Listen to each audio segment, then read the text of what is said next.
Anytime that you are trying to solve a log, you want to rewrite it as an exponential.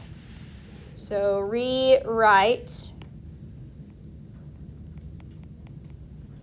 as an exponential.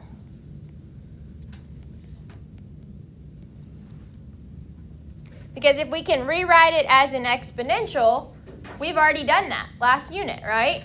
All you need to do then is make your bases the same, and then you can ignore your bases and solve for x, right? Okay.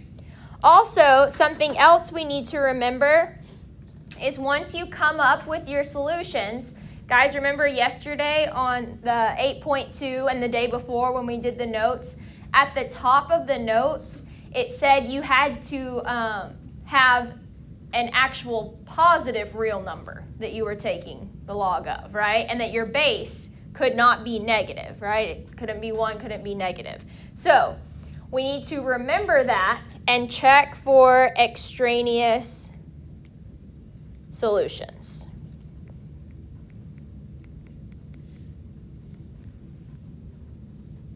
So we're going to check for those, okay? So rewrite it as an exponential, solve like we always have. Once we get our answers, we just need to double check that we don't have any extraneous solutions.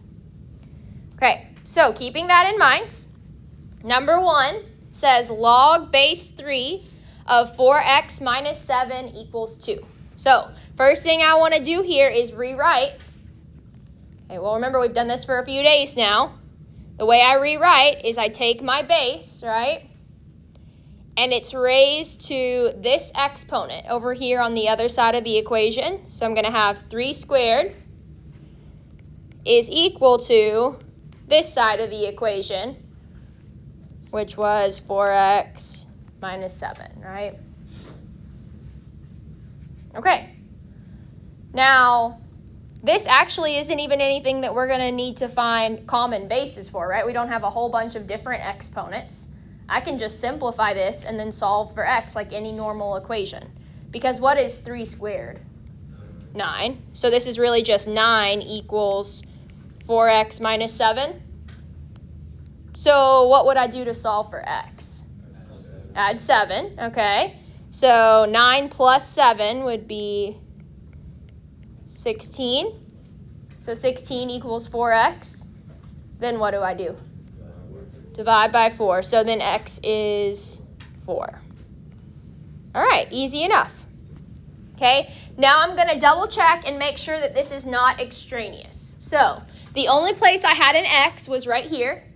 If I go plug that in, I'd have 4 times 4, which is 16, and 16 minus 7, which is 9. Okay. Well, is 9 a positive number? Then I'm good. Okay. Let's do another one. Okay, for number 2, again, a reminder that this has to be positive, so when we get to the end, make sure we check our solutions. But we're just going to rewrite. Now, before I actually rewrite, where could I move this 2 that's out in front of this logarithm to? Yeah, make it a square right here, right? Like an exponent. Okay, so then this would be log base 5 of x squared equals log base 5 of 9. Well, in this particular case, looks like we're not even going to have to rewrite because we had a law that said if this and this were the same, then that means whatever we were taking the log of must be the same. Yeah, so I know x squared must be equal to 9. Okay, now I just need to solve for x. We would take a square root. Okay, now we do have to consider when we take a square root, plus minus. So we get positive and negative 3. Okay, now I'm going to go look back in my equation. This was the only place that I had an x, right? Okay, so remember, I can only take the log of positive numbers. If I plug a positive 3 in there, I'm good, right? I can take the log of positive 3. But if I plug negative 3 in there, no good, right? Because remember, this right here has to be greater than 0. So x had to be greater than 0 here. So that means that the negative solution won't work, but we do know that the positive solution will work, right? So just the positive answer works for us. The x equals -3, no good. This one was extraneous.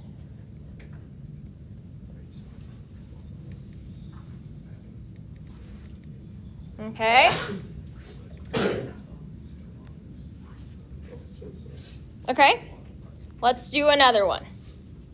So for number 3, we've got log base 4 of x plus 3 plus log base 4 of 2 minus x equals 1. Okay, so we know that with addition, it can be rewritten as multiplication. Okay, so this would be the same as log base 4 of x plus 3 times 2 minus x equals 1, right? Okay, and now this is something we can rewrite. Remember, you take your base, which in this case is 4, and I raise it to the exponent, which is on the other side of the equation. So I'll have 4 to the 1 first, equals what we were taking the log of, which was x plus 3 times 2 minus x, right? Okay, and now we would just solve, kind of like we did on number 1.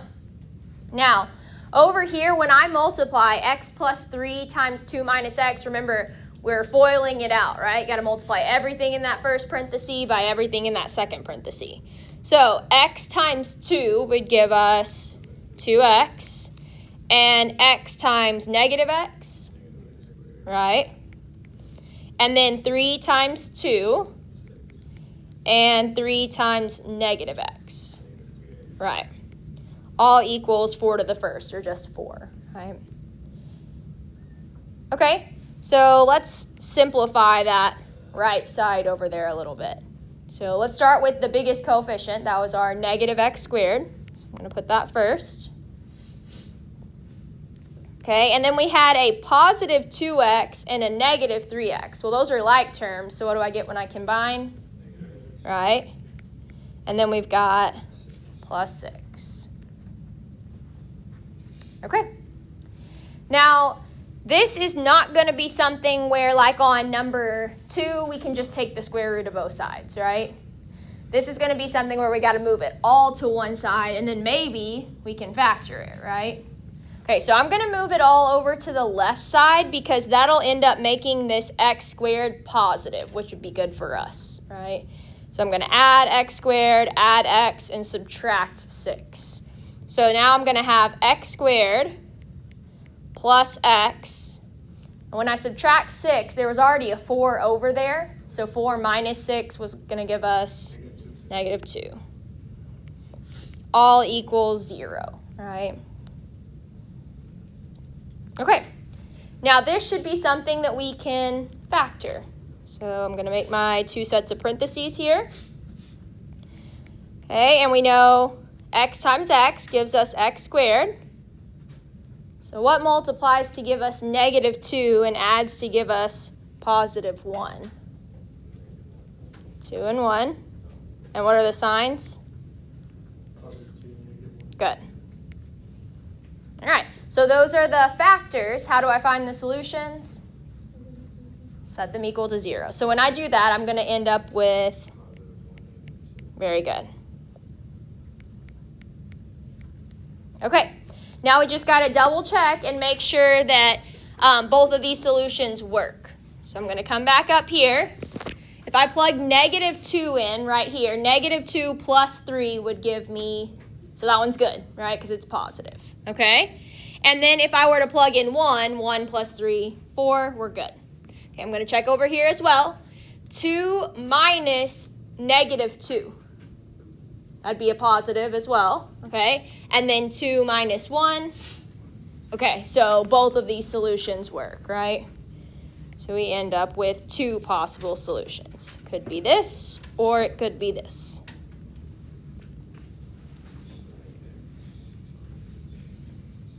All right, we got one more. Okay, same idea as number 3. My goal is to rewrite it as an exponential, but before I do that, I'm probably going to use some of our laws. So our laws say that we can rewrite what? Yep, I can rewrite this addition right here as multiplication. So then I'd have log base 3 of x times x minus 6 equals 3. Perfect. And now, is this something we can rewrite? Yeah. So what would that look like when we rewrite? 3 cubed. Nice. So our base 3 raised to this power equals what we were taking the log of. All right, now we just need to simplify, right? So what is 3 cubed? 27, And then over here, we would just distribute the x, right? And what's that going to give us?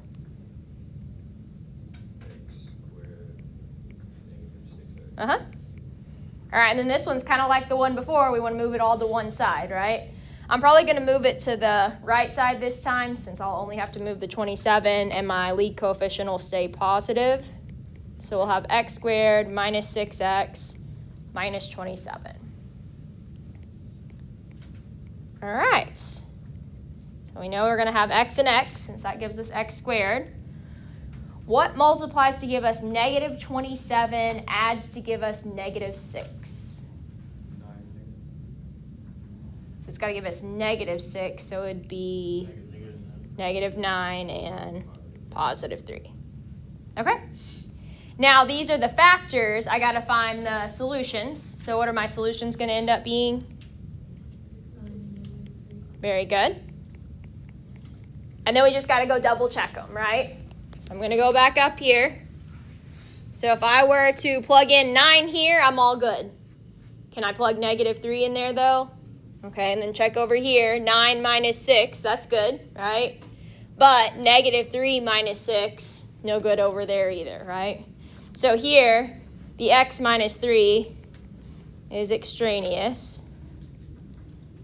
but the 9 works, right? Okay, now remember, guys, we're not saying that the answer can't be negative, right? Negative 2 worked here. You just got to go back and plug it in and check and make sure you're not taking the log of a negative. All right? Okay. Let me give you guys the practice that goes with this.